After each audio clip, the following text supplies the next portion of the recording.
Warriors, welcome to day 19 of 29 Days of the Anxiety Guy. Today, we are discussing the symptoms related to generalized anxiety disorder. I'm going to make them clear. I'm going to make them relatable. Let's go.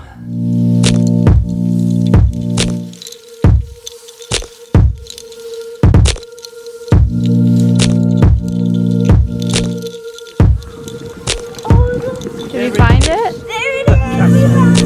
Let's go. Good morning, warriors. It is day 19 in 29 Days of the Anxiety Guy, where I put out a video every single day in the month of February 2020. Today's video is all about GAD symptoms, okay? Now, this is not related to reassurance. Do not look at it in this manner, but instead look at it as insight. Insight.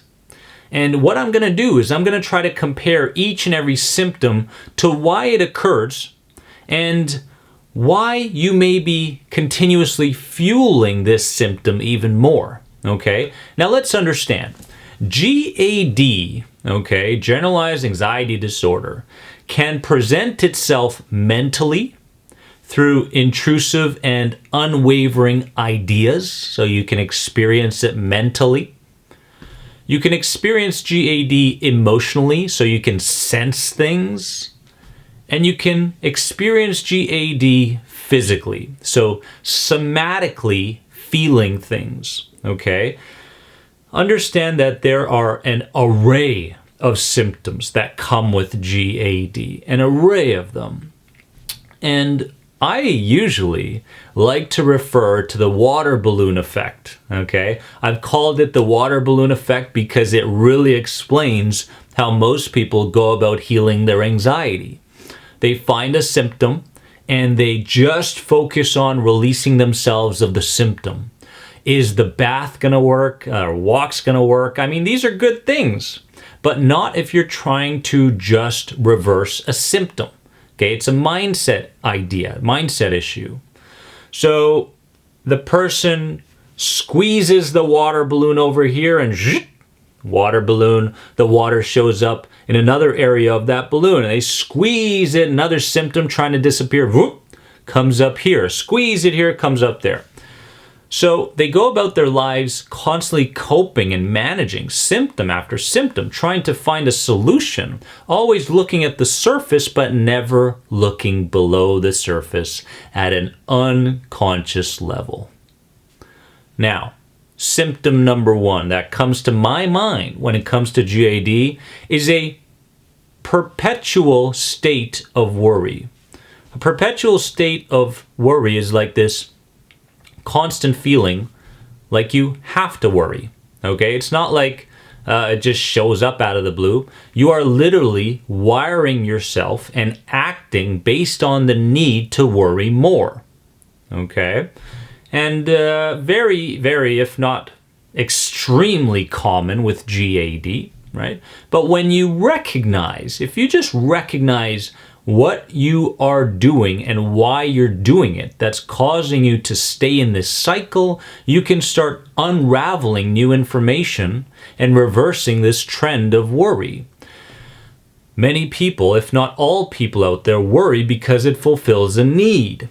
The more I worry, I have something to do. It keeps me away from the worst possible future scenario. It's a part of my identity. Mom and dad did it. Without worry, I feel like I'm lost and losing control. Does that sound like you? Comment below. We have the ability to become deliberate thinkers and move away from this world. That I can promise you. Symptom number two that comes to mind is avoidance of stressful situations. You think about a stressful situation and I'm not going there. I'm not going there. I'm not doing that. I'm not doing that. Right? So you constantly fade away from situations that you believe will cause you further stress. And it is agonizing. I understand the agony. The agony is made much worse through our unconscious imagination, though, right? When I think about myself suffering from an anxiety disorder way back when, and I had to go into a crowd of people right away. Images, pictures, movies started to appear in my mind. And I start to go, oh, I'm going to make a fool of myself in this way. I'm going to say the wrong thing there. They're going to see my sensations. I'll get overly dizzy. And so on. You get the picture, right? So there is an avoidance of stressful situations rather than consciously imagining a better situation in the future, therefore reprogramming yourself. Third symptom of GAD that comes to mind is little to no tolerance for uncertainty, right? And everybody out there is going, yep, exactly.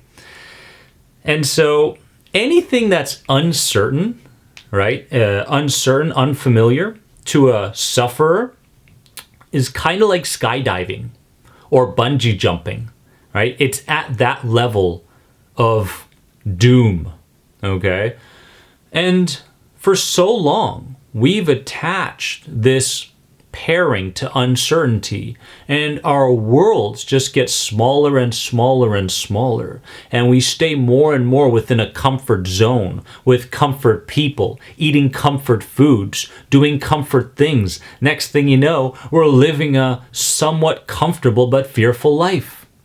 That's not thriving. It's not. You're not meant to be on this planet to live a safe and comfortable life. You're meant to be uncomfortable. Remember that. Life is about being uncomfortable. Life is about experiencing discomfort, learning those lessons, moving forward and inspiring other people along the way. Fourth symptom of generalized anxiety disorder that comes to my mind is apprehension and dread. I dread the upcoming. I dread thinking about my past. I dread this moment getting out of bed. There's a lot of apprehension and dread. I'm not going to go too deep into it. You totally understand. Another symptom that comes to mind is stomach upset causing nausea or diarrhea. Many people out there have a very difficult time attaching their symptoms and their physical experiences to it being a part of anxiety. And they may go to a doctor and another doctor, get a third test, fourth test, fifth test. And when the test is done, they temporarily feel better. But in a short amount of time, they start to go back to that bad feeling again. What if they miss something? Ooh, there is a test that I missed. Ooh, maybe they should have done this instead, right? Stomach upset is so common. In fact, mental health issues and emotional health issues and digestive problems go hand in hand. So, my suggestion to you, after you've gotten the multiple tests, of course, and you've put all that stuff aside, is to start focusing on the emotional repression and the mental work that you need to do, rather than focusing so much on the symptom. Because underlying, when you can discharge those emotions, when you can forgive and let go, when you can change the meaning of past events, all of a sudden, the physical symptoms disappear. And I've seen it over and over again.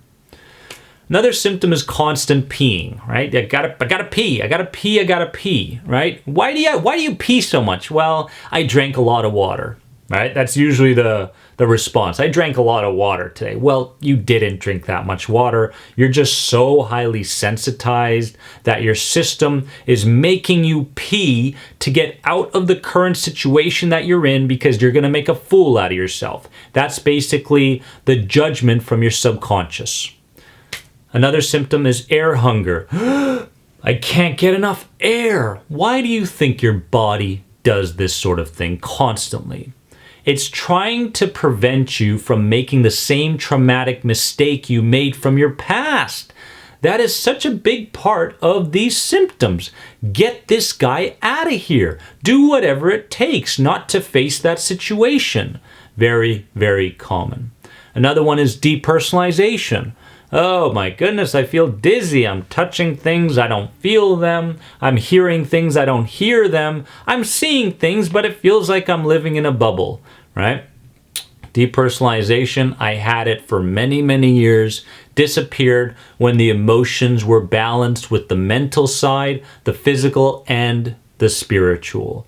That kind of harmony creates a environment for the body to heal itself, and it's absolutely beautiful, and it's not called a miracle, okay? It's a daily occurrence. You just don't hear about it every day.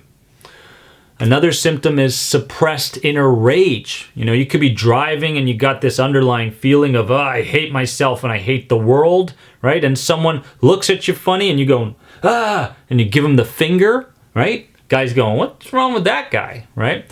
So there's suppressed inner rage, very common. And finally, little to no sleep. Little to no sleep. Very difficult to get to sleep and stay asleep. These are the symptoms of generalized anxiety disorder that I've noticed consistently. Now, comment below and let me know which one of these spoke to you the most and the biggest clarity that you gained from this video.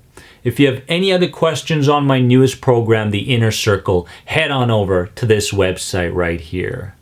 Remember that you are more than anxiety. I'll see you in day 20 of 29 Days of the Anxiety Guy. Enjoy your progress.